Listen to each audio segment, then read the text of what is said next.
કેન્દ્રીય ગૃહમંત્રી અમિત શાહ ગુજરાતના પ્રવાસે પોસ્ટ વિભાગના ટિકિટ પ્રદર્શનીમાં તેઓ હાજરી આપશે।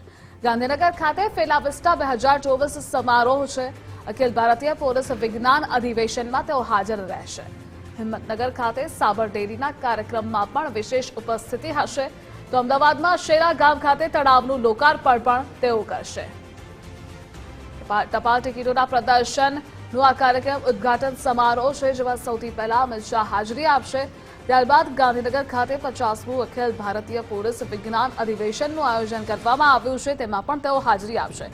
તો વિકાસતા કામોનું ઉદ્ઘાટન અમિત શાહ કરી રહ્યા છે। સાબર ડેરીના નવીન અત્યાધુનિક પ્લાન્ટનું પણ ઉદ્ઘાટન સમારોહ છે અને તેનું ઉદ્ઘાટન અમિત શાહના હસ્તે કરવામાં આવશે। ગુજરાત પ્રવાસે અમિત શાહ છે।